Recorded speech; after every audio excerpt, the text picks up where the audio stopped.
Mr. Speaker, it's a pleasure to follow the honourable member.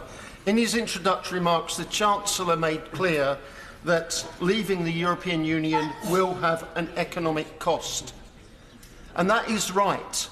Any deal of any kind will be putting us economically as a country in the worse place than the deal we currently have as members of the European Union, its single market, its customs union and its frictionless trade.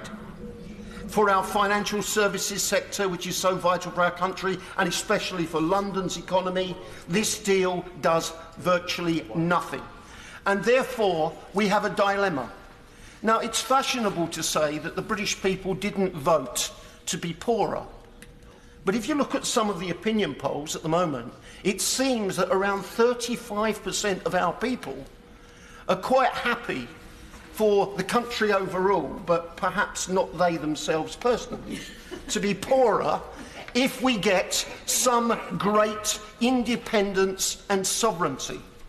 Well, can I say to the members who've referred to this issue earlier, the United Kingdom is already today inside the European Union, as it has been since we joined the European Economic Community and then the European Union, a free, independent state, along with the 27 other free, independent states who voluntarily associate together to make the collective rules with a democratic internal process represented in a Council of Ministers, represented in a Commission, and with elected members of our national parliament and of the European Parliament.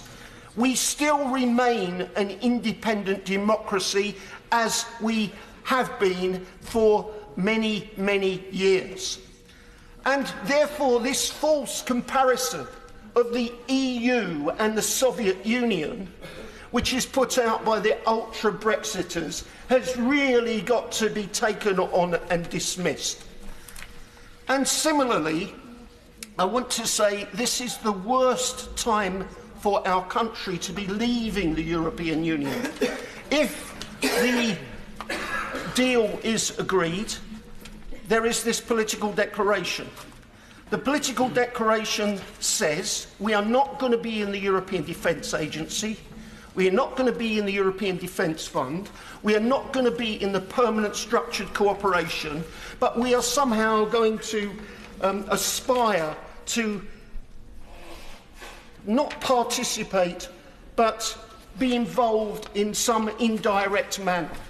Not in the room, not even in the corridor outside the room, but perhaps occasionally associated with things that the EU does. At this moment, the UK and France together are the most important contributors to European defence within the EU states. We are going to move out of that. We are also going to cease to be an EU state in the cooperation that goes on in the United Nations. We will still be on the Security Council, but we won't there, with France, be a voice for the other 27 in Europe. This is a very bad deal. I will vote against it, as I voted against triggering Article 50 and for all the measures to mitigate the damage. Ultimately, we have to have a choice: put this back to the people, this deal, or remain with the deal we have now within the European Union. He's through.